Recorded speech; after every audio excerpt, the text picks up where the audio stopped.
What's up, everybody? Welcome to the Isotory Informational Series. Today we're going to discuss getting lean, calorie counting, getting lean, nutrient ratios, stuff like that. There are several different ways that techniques that you can use to get lean. The first one, I would say, if you're starting out and you're very overweight, I'd say 25% body fat or more, the first way to break into it is calorie counting. You have to find out what's going in your body to even know what to change next. So you have to count your calories and figure out what's going in, what's causing you to be that weight that you're at now, that body fat percent you're at now. Now, there's going to come a time where the calorie counting is just not sufficient anymore. You're going to hit a plateau. If you continue with the calorie counting and restricting calories and increasing cardio, there's going to be a plateau. Now comes the more advanced techniques. And I call them advanced techniques because there's so many different ways to do them. There's not one specific way to do them. First thing you need to do is make sure that your protein requirements are set.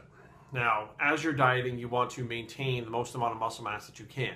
So you don't want to lose any muscle. Some people can gain muscle mass while they're dieting, which some people say it's impossible. I have seen it happen. It is not impossible.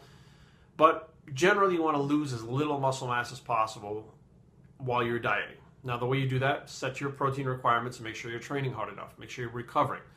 Now, if you are losing muscle mass, your metabolism is slowing. You have less metabolically active tissue, and you now have a slower metabolism, which means that is why it's so important to make sure that you do not lose that muscle mass while you're dieting. The second macronutrient that I think kind of gets overlooked a little bit, it gets very kind of like it's not really that big of a deal, but fat. Essential fatty acids are things that the body needs in order to survive. Okay, it needs fat-soluble vitamins, hormone production, things like that. Now, I think that a lot of times a calorie is a calorie, a fat is a fat, a carb is a carb, is just a very wide, general, vague way to put it because people don't understand.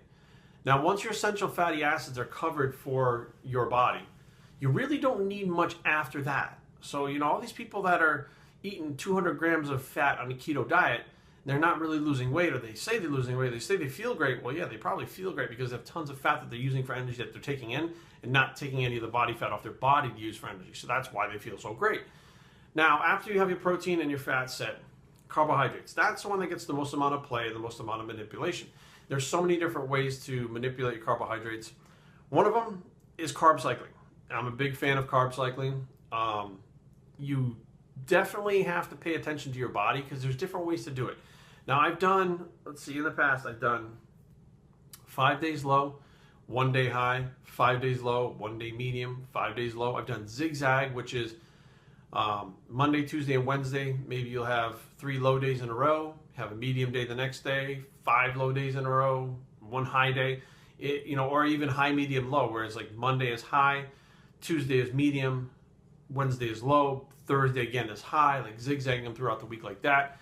Depending on where your fat loss is, of course, how fast it's slowing down, how much more you have to lose, how much cardio is incorporated into this too, which is also an important part of getting lean.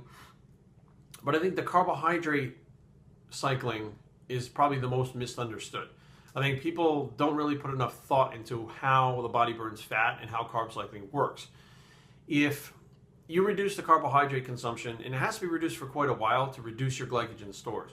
Once those glycogen stores are reduced, the body's going to try to make up for that loss of energy that's coming in with body fat. Now, it's not going to do that in the gym, and it's not going to do that while you're training and doing cardio. It's not going to do it. It does it over 24 hours. And an important part of how that happens is doing cardio. The more cardiovascularly fit you are, the more efficiently you use oxygen, the more oxygen is used to burn more body fat. Body fat cannot be burned without oxygen. So those things kind of go hand in hand together. Like, it's important to make sure that you have your carb set with the cardio. So now you see you have your weight training and protein consumption, which makes sure that you maintain muscle mass. Essential fatty acids that are basically there for hormone production, vitamin digestion. And now your carbohydrates for energy needs, as well as reducing the carbohydrates so that those energy needs are not met, so that more body fat is burned over time, while you're using cardio as a tool to become more cardiovascularly efficient. Now, I personally like to do the lower carb days than the higher carb days.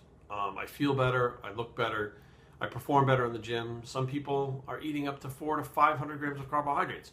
Now, I think personally, if you're going to go the carbohydrate cycling route, the thing you're going to want to pay attention to is strength loss. Strength loss, muscle loss, those things are happening, then you're restricting your carbohydrates too much.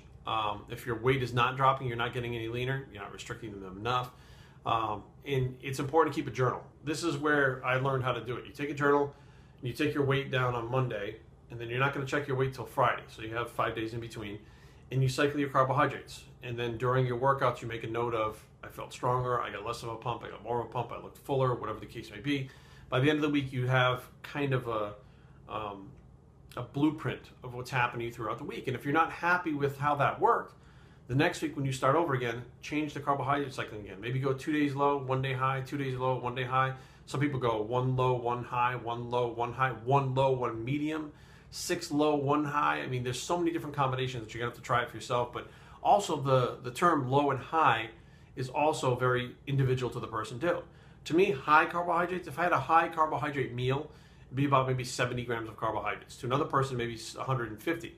So my high carb day would probably be 250 grams of carbohydrates for the whole day, whereas their high carbohydrate day would be 500 grams. It just depends on the individual. And keeping a nutrient log like that, so you have a training log and a nutrient log, and then you have basically put them both together and to figure out what's working best for your body, is probably the best way to figure out how to cycle your carbohydrates to get leaner. Hope this is informative. I'm BioS3 and I approve this message, and we're out.